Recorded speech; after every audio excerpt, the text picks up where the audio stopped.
We're pleased that immigration is finally bubbling up and becoming an issue that Washington is finally really discussing, because for us, it definitely is broken. It needs reform not only from the perspective of employees and workers, but it needs reformed in terms of just societal changes that we have to deal with as our country. It's tied to economic development. It's tied to jobs. It's tied to the future of the United States. You know, I don't think it's ever been more important than it is right now to be able to have comprehensive immigration reform. It's important that we have one strong, reasonable national immigration policy.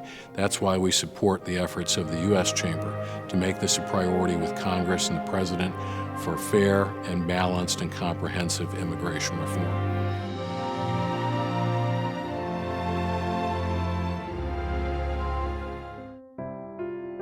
Arizona is a border state, so all of the issues surrounding immigration are felt with much greater intensity in Arizona than a lot of other places in the United States. There's 3 border crossings in Michigan with our Canadian neighbors. We work very closely with Canadian businesses and the government, so we know how important that travel back and forth can be.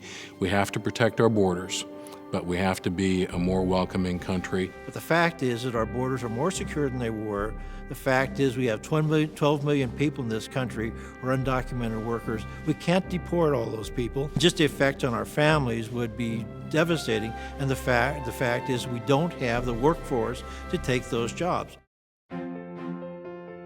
Communities and states and countries that are going to be successful are countries who win the race based on talent.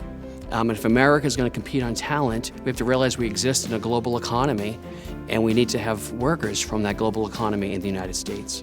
Our agricultural visa program is an absolute mess. That needs to be fixed. We need to have technology visa programs that meet the needs of employers. Duke University alone, in my backyard, 1/3 of their students are foreign-born students that come to this country to learn from the very best.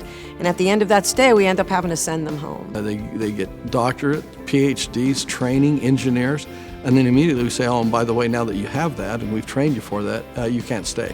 And that's absolutely ludicrous. On one end, we have skilled labor needs. On the other end, we produce 40% of the world's orange juice. We have a significant agriculture business in Florida. And so we don't believe we need 50 different solutions. This is time for Washington to come up with a solution that's flexible, but that makes sense for every state. We want to hold back our nation, or do we want to open up? We want to grow our country, and if so, immigration is a key element to that.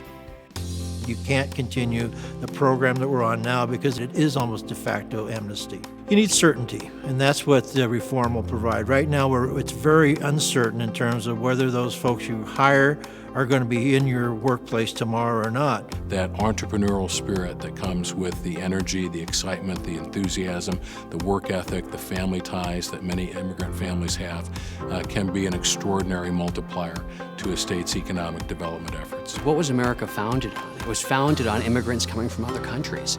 That's the foundation of who we are, and I think we have to embrace it in a smart way. And how do we move forward? Log on to immigration.uschamber.com. Take a stand for 21st century immigration reform.